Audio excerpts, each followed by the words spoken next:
Students, मैं Mrs Neeraj, assistant professor RKG educational college Omaxe city Lucknow. आज मैं आप सभी को एक topic understanding of social issues के बारे में एक्सप्लेन करूंगी, जो कि BEd semester 1 paper for innovations in education unit 1 से संबंधित है।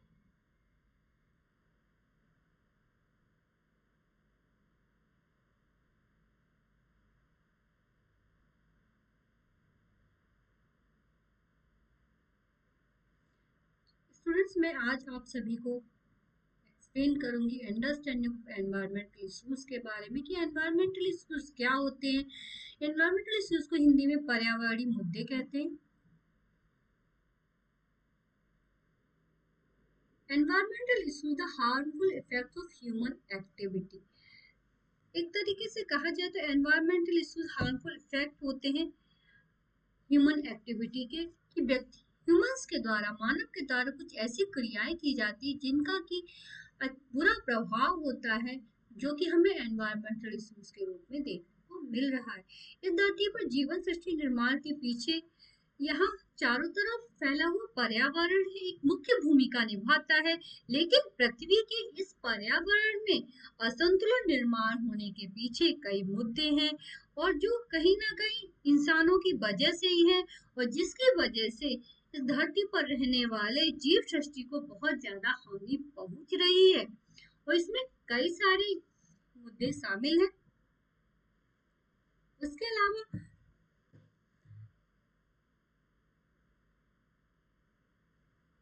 प्रॉब्लम्स विद प्लैनेट सिस्टम, तो कहीं ना कहीं प्रॉब्लम्स प्लैनेट सिस्टम के साथ ही होती है, क्योंकि किसी न एक ग्रह पर इंडिविजुअल निवास कर रहे हैं, मानव निवास कर रहे हैं।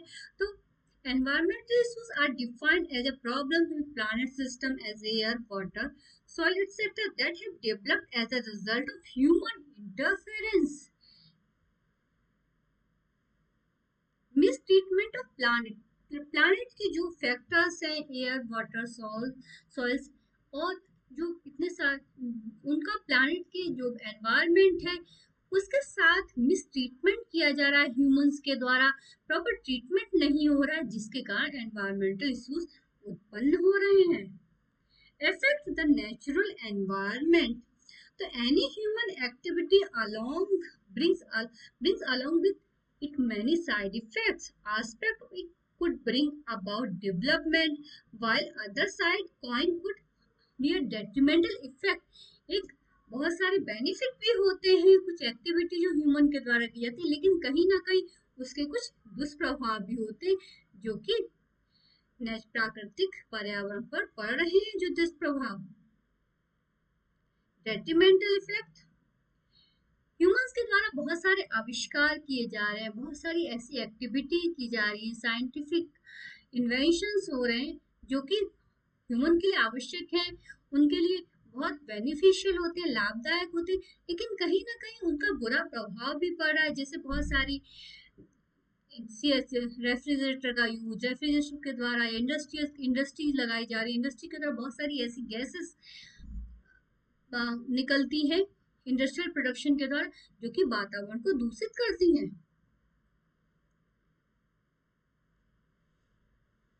डिफरेंट एनवायरमेंटल इश्यूज, हम बात करेंगे डिफरेंट एनवायरमेंटल इश्यूज क्या है, और उनमें से कुछ के बारे में हम एक्सप्लेन करेंगे।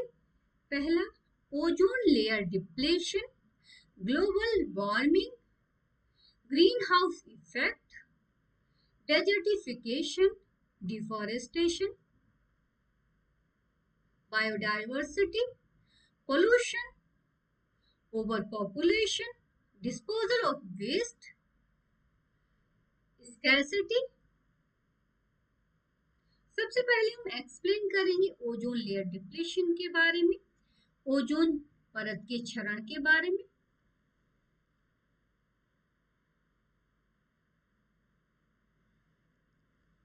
पृथ्वी के वायु समताप मंडल, पृथ्वी के वायुमंडल समताप मंडल में ओजोन की एक हल्के नीले रंग की गैस होती है, ओजोन ऑक्सीजन की 3 परमाणुओं से मिलकर बनी होती है, इसे O3 कहते हैं।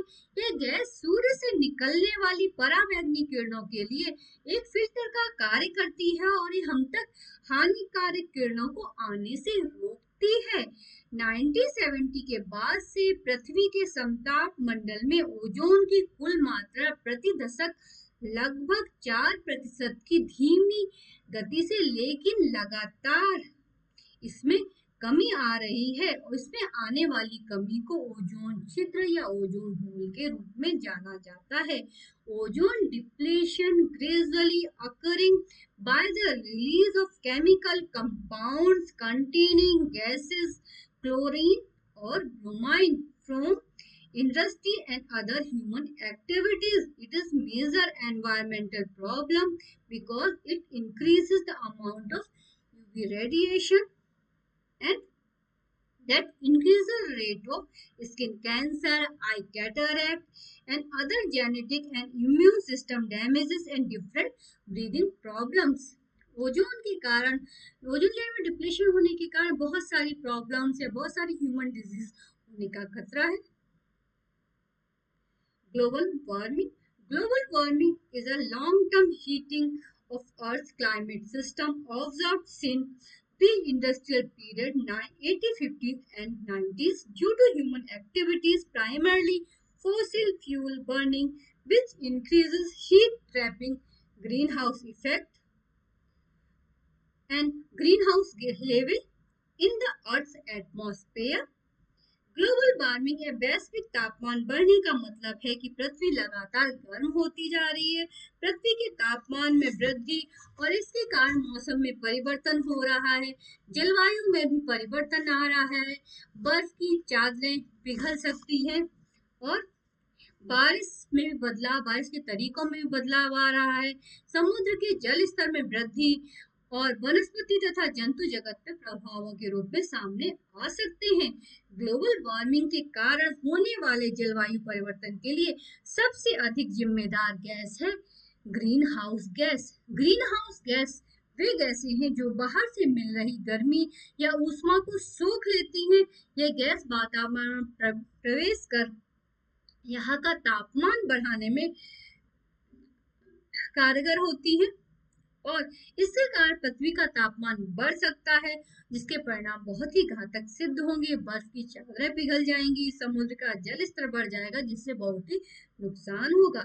इसीलिए प्रति व्यक्ति को कार्बन उत्सर्जन कम करना चाहिए, पर्यावरण को प्रदूषण मुक्त रखने की कोशिश करनी चाहिए, क्योंकि 60% योगदान ग्लोबल वार्मिंग में मानव जनित कार्बन उत्सर्जन का है और 40% योगदान कॉस्मिक विकिरण का है। मैदानी इलाकों में इतनी अधिक गर्मी पड़ेगी जितनी कि इतिहास में कभी पड़ी नहीं होगी। CFC गैसों के उत्सर्जन को भी कम करना होगा या रोकना होगा। Fridge, AC and cooling machines का उपयोग कम करना होगा। औद्योगिक इकाइयों से निकलने वाले कार्बन डाइऑक्साइड को कम करना होगा। वाहनों से निकलने वाले धुओं के प्रभाव को भी कम करना होगा।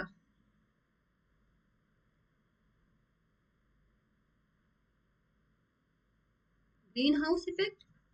हरित गृह प्रभाव एक प्राकृतिक प्रक्रिया है जिसके द्वारा किसी ग्रह या उपग्रह के वातावरण में मौजूद कुछ गैसें वातावरण के तापमान को अपेक्षाकृत अधिक बनाने में मदद करती हैं। इन ग्रीन हाउस गैसों में कार्बन डाइऑक्साइड, मीथेन आदि शामिल हैं। ग्रीन हाउस प्रभाव अगर नहीं होता तो हम कह सकते हैं पृथ्वी पर जीवन शायद ही होता। विश्व के औसत तापमान में लगातार वृद्धि हो रही है। ये मानव द्वारा उत्पादित अतिरिक्त ग्रीन हाउस गैसों के कारण ऐसा हो रहा है।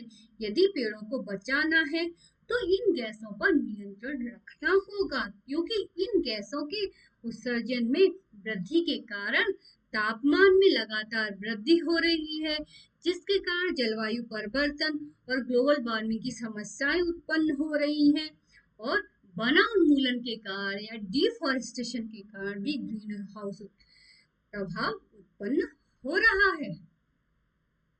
नेक्स्ट है डेजर्टिफिकेशन, मरुस्थलीकरण। Desertification is a type of land degradation in dry land in which biological productivity is lost due to natural processes or induced by human activities whereby fertile areas become increasingly arid. मरुस्थलीकरण वह प्रक्रिया है जिसके द्वारा प्राकृतिक या मानव निर्मित कारणों के कारण शुष्क भूमि, शुष्क और अशुष्क की जैविक उत्पादकता कम हो जाती है। इसका मतलब ये नहीं होता कि रेगिस्तान का विस्तार हो रहा है। इसके बहुत से कारण हो सकते हैं, जैसे मानव निर्मित कारण, अधिक चराई, पशुओं के द्वारा अधिक चराई की जाती है जिसके कारण भी ये डेजर्टिफिकेशन होता है। वनों की कटाई, खेती की तरीके, खेती में बहुत सारे फर्टिलाइजर्स और पेस्टिसाइड्स यूज किए जाते हैं, केमिकल्स उपयोग में लाए जाते हैं, जलवायु परिवर्तन। नेचुरल फैक्टर्स या प्राकृतिक कारक, प्राकृतिक आपदाएं जैसे बाढ़, सूखा, भूसंकलन, पानी का क्षरण, उपजाऊ मिट्टी का विस्थापन, हवा द्वारा रेत का अतिक्रमण भूमि की उर्वरता को कम करता है, जिससे भूमि जो है मरुस्थलीकरण के लिए संवेदनशील हो जाती है। उसमें मरुस्थलीकरण आसानी से हो जाता है। भूमि की उपजाऊ क्षमता या फर्टिलिटी कम हो जाती है। मरुस्थलीकरण पर अंकुश लगाने के लिए command area and develop programme राज्य सरकार द्वारा 1974 में लॉन्च किया गया था। एकीकृत जल ग्रहण प्रबंधन कार्यक्रम इंटीग्रेटेड वाटरशेड मैनेजमेंट प्रोग्राम 1990 में लॉन्च किया गया। डेजर्ट डेवलपमेंट प्रोग्राम नदी घाटी परियोजनाओं और बाढ़ प्रवण नदियों से मिट्टी का संरक्षण, नेशनल एफॉरेस्टेशन प्रोग्राम, राष्ट्रीय वनीकरण कार्यक्रम, fodder and feed development programme, वनीकरण को प्रोत्साहन, कृषि में जैविक उर्वरकों का प्रयोग, फसल चक्र को अपनाना, सिंचाई के लिए नवीन और वैज्ञानिक तरीके अपनाने, जैसे बूंद बूंद सिंचाई, स्प्रिंकलर सिंचाई आदि। डिफॉरेस्टेशन, वनोन्मूलन, इसमें क्या होता है कि वनों की लगातार वनों की कटाई की जाती है। डिफॉरेस्टेशन क्लियरेंस, क्लियर कटिंग और cleaning is the removal of forest और stand of trees from land which is then converted to a non-forest or non-forest use. Deforestation can involve conversion of forest land to farms or urban use or for industrial use. वनोन्मूलन या deforestation का अर्थ होता है कि वृक्षों की कटाई, पिछले कई दशकों से मानव जीवन में उपयोग होने वाले कई उत्पादों के उत्पादन के लिए वृक्षों की अंधाधुंध कटाई की जा रही है। और जैसे उदाहरण अगर हम एग्जाम्पल दें, खेती के लिए, निवास के लिए, इंडस्ट्रियल यूज के लिए, 21वीं शताब्दी में वृक्षों की कटाई धीमी तेजी से प्रारंभ हो गई, जिसके कारण बढ़ती जनसंख्या का प्रभाव भी हो सकता है। पेड़ों को काटने के बाद उनको दोबारा लगाया नहीं गया, जिसके कारण पेड़ों की संख्या काफी कम हो गई। नीड क्या है डिफॉरेस्टेशन की, क्यों आवश्यकता है? पेड़ों से मनुष्य को बहुत सारे उत्पाद मिलते हैं, मेडिसिन, फर्नीचर, इंसेक्ट आदि। कई अन्य तरह के उत्पादों प्राप्त करने के लिए, उत्पादों को प्राप्त करने के पेड़ों को काटना बहुत ही आवश्यक हो जाता है। यदि पेड़ों को काटा नहीं जाएगा तो ये उत्पाद उत्पादित नहीं किए जा सकते। यदि डिफॉरेस्टिंग अधिक मात्रा में किया जाता है और वृक्षों की कटाई के बाद उनको दोबारा वहां लगाया नहीं जाता, तब उनकी संख्या निश्चित हो जाएगी और धीरे धीरे कम होती जाएगी, जिससे क्या होगा, मानव जाति की आयु में भी कमी आएगी। बहुत अधिक वृक्षों की कटाई से पर्यावरण में असंतुलन उत्पन्न होगा, ऑक्सीजन की मात्रा कम हो जाएगी, जिससे मानव शरीर में विकारों की मात्रा भी बढ़ जाएगी। मानव बहुत सारे रोगों का शिकार हो जाएगा और ग्लोबल वार्मिंग जैसी समस्या उत्पन्न होगी। भूसंकलन, जैसे कई सारे पेड़ जो धरती पर मौजूद है वो भूसंकलन को रोकते हैं, क्योंकि उन्होंने अपनी जड़ों से भूमि को जकड़ रखा है। पेड़ों की जड़ें मौजूद होने के कारण भूमि संकलित नहीं होती है। बायोडायवर्सिटी लॉस या जैव विविधता में कमी। Biodiversity includes extinction of species यानी कि प्रजातियों का विलुप्त होना। worldwide as well as the local reduction or loss of species in a certain habitat resulting in a loss of biological diversity। बहुत सारी प्रजातियां धीरे धीरे विलुप्त हो रही हैं, प्रजातियों की संख्या में भी कमी आ रही है। तो जैव विविधता में विगत वर्षों में लगातार कमी आ रही, इस जैव विविधता में कमी के क्या कारण हैं? प्राकृतिक कारण से मृदा प्रदूषण, वायु प्रदूषण, जल प्रदूषण, जिसके कारण बहुत सारी जो प्रजातियां हैं मिट्टी में सरवाइव करती हैं, जल में सरवाइव करती हैं, वो उनका जीवन वहाँ मुश्किल हो गया है। उनका उनको जीवित रहना वहाँ मुश्किल हो गया, जिसके कारण वो एक्सटिंक्ट हो रही, विलुप्त हो रही। बाढ़, सूखा या भूकंप, परागण करने वाले स्रोतों में कमी, संक्रामक रोग, बहुत सारी प्रजातियां कुछ संक्रामक रोगों का शिकार हो गई, जिसके कारण विलुप्त हो गई। मानव निर्मित कार्य से आवासों का नष्ट होना, कि आवास और घास के मैदान, कृषि, खनन, उद्योग की स्थापना, राजमार्ग, सड़क निर्माण के लिए जो उनके हैबिटेट थे या जो उनके आवास थे, जहां पर प्रजातियां रह रही थी, उनको नष्ट कर दिया गया। शिकार के लिए भी इन प्रजातियों का उपयोग होता है, जैसे खाल, टस्क, फर, मांस, औषधियां, इत्र, सौंदर्य प्रसाधन सामग्री एवं शोभाकारी सजावटी सामग्रियों के लिए उनका उपयोग किया गया, जिसमें उनको मार दिया जाता है। अतिदोहन, ओवर एक्सप्लॉइटेशन, जीव जंतु की संख्या लगातार कमी होती जा रही है, विलुप्तता के कगार पर पहुंच चुके हैं। जैसे उदाहरण खटपड़ी, नीटम, साइलोटम पौधे, मेढक, राना, चिगना, पोडाफोइलम, एनोनिटम, डायस्कोरिया जैसे पौधे। कलेक्शन फॉर जू एंड रिसर्चेस, तो रिसर्चेस के लिए इन प्रजातियों का उपयोग हो रहा है, जू में कलेक्ट किए जा रहे हैं। इंट्रोडक्शन ऑफ एक्सोटिक स्पेसीज, बहुत सारी विदेशी प्रजातियां आ करके रहने लगती हैं, तो जो देसी प्रजातियां होती हैं उनके लिए जगह कम पड़ जाती है, तो इसके कारण भी कुछ प्रजातियां विलुप्त हो रही हैं। यूज ऑफ पेस्टिसाइड के हार्मफुल इफेक्ट भी हैं, जिसके कारण प्रजातियां विलुप्त हो रही। Ecological substitution and other causes में जैसे जीवों की प्रजनन क्षमता में कमी आ गई है, खाद्य श्रृंखला में जीवधारी की स्थिति भी उतनी उपयुक्त नहीं रही है। जैव विविधता के लाभ क्या है? भोजन की प्राप्ति होती है, कच्चा माल उद्योगों के लिए प्राप्त होता है, परितंत्र में संतुलन होता है, जैविक परिस्थिति की अध्ययन से विकासवादी प्रक्रिया को समझने में सहायता मिलती है। we can easily understand the development process। जैव विविधता एक सौंदर्य परक महत्वपूर्ण संसाधन है। प्रकाश संश्लेषण में वृद्धि होती है, परागण प्रक्रिया को बढ़ावा मिलता है, जल चक्र पर अनुकूल प्रभाव पड़ता है, कीटाणु नियंत्रण होता है, जलवायु पर अनुकूल प्रभाव पड़ता है, टूरिज्म और इको टूरिज्म को बढ़ावा मिलता है, सरकार की आय में वृद्धि होती है। मई 1994 में Bharat international convention of biological diversity का सदस्य भी बन चुका है। नेक्स्ट, प्रदूषण वायु, भूमि, जल या मृदा के भौतिक, रासायनिक या जैविक अभिलक्षणों का अवांछनीय परिवर्तन है। अवांछनीय परिवर्तन उत्पन्न करने वाले कारकों को प्रदूषक कहते हैं।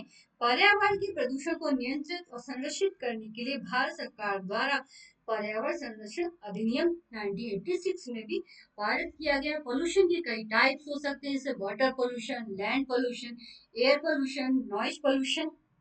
Air pollution क्या है? When atmosphere is filled with the toxic gases related as a result of industrial and other economic activities, it results polluting the atmosphere and air in the environment। तो बहुत सारे इंडस्ट्री के द्वारा जो बहुत सारे केमिकल्स आकर के उत्पन्न होते हैं, वो आकर के वायु में मिल जाते हैं, जिसके कारण वायु प्रदूषित हो जाती है। वाटर पोल्यूशन की अगर बात करें तो natural water pollution, water resources तो डिप्लीट हो रहे हैं, कम हो रहे हैं धीरे धीरे, और वाटर की हमारे पास बहुत कमी है। But even this time water sources polluted भी हो रहे हैं। पॉल्यूटेंट बहुत सारे सोर्सेज से आ रहे हैं, जैसे ह्यूमन कंजम्पशन से बहुत प्रॉब्लम। ह्यूमन कंजम्पशन के बाद बहुत सारा गार्बेज, बहुत सारा वेस्ट जाके वाटर में मिल जाता है, इंडस्ट्रियल वेस्ट वाटर में मिल जाता है। नॉइज पोल्यूशन, बहुत सारा इंडस्ट्रियल नॉइज होता है, वाहनों से जो नॉइज होता है उसके कारण भी नॉइज पोल्यूशन उत्पन्न होता है। लैंड पोल्यूशन, बहुत सारा जो वेस्ट या बहुत सारी पेस्टिसाइड्स यूज की जा रहे हैं जिसके कारण भी भूमि प्रदूषित हो रही है। ओवर पॉपुलेशन या जनसंख्या में लगातार तीव्र गति से वृद्धि हो रही है, और ये तीव्र गति से बढ़ती हुई जनसंख्या कई सारे पर्यावरणीय मुद्दों का एक कारण बन रही है, क्योंकि जब जनसंख्या वृद्धि होगी तो लोगों को रहने के लिए आवास चाहिए होगा। आवास के लिए क्या होगी? वनों की कटाई होगी, वनों की कटाई से डिफोरेस्टेशन होगा, उससे ऑक्सीजन में कमी होगी, लोग मानव जो है ना रोगों का शिकार होंगे, ग्लोबल वार्मिंग की समस्या उत्पन्न होगी। तो ये बहुत सारी समस्याओं की एक तरीके से ओवर पॉपुलेशन एक जड़ के रूप में कार्य करती है। डिस्पोजल ऑफ वेस्ट, बहुत सारे इंडस्ट्रीज से ऐसा वेस्ट निकलता है जिसका प्रॉपर तरीके से डिस्पोजल नहीं होता है। प्रॉपर तरीके से डिस्पोजल ना होने के कारण, जैसे कहीं मान लीजिए किसी जमीन में दबा दिया गया तो वहां की जमीन बंजर हो जाती है, वाटर में स्प्रेड कर दिया गया तो वाटर पोल्यूटेड हो जाता है। तो ये जो वेस्ट है इसका प्रॉपर डिस्पोजल होना चाहिए ताकि इसके हार्मफुल इफेक्ट है उसको कम किया जा सके। स्कैर्सिटी ऑफ वाटर, वाटर की स्कैर्सिटी तो है ही, क्योंकि दिन ब दिन जो जल स्तर है वो घटता जा रहा है, और इसीलिए ह्यूमंस को, मानव को जो पानी का कंजम्पशन प्रॉपर तरीके से, समुचित तरीके से करना चाहिए ताकि वाटर रिसोर्सेज को भविष्य के लिए बचाया जा सके, आगे आने वाली जनरेशन भी इस रिसोर्सेज का यूज कर सके। तो हमें जो भी रिसोर्सेज हमारे पास अवेलेबल है उनको सस्टेनेबली यूज करना चाहिए, कि हम यूज भी कर सके और उनको बचा भी सके आने वाली जनरेशन के लिए। तो स्टूडेंट, आज हमने जाना एनवायरमेंटल इश्यूज क्या होते हैं और डिफरेंट एनवायरमेंटल इश्यूज के बारे में, जैसे ozone layer depletion, global warming, greenhouse effect, desertification, deforestation, biodiversity, pollution, over population, disposal of waste, scarcity of water, and thank you.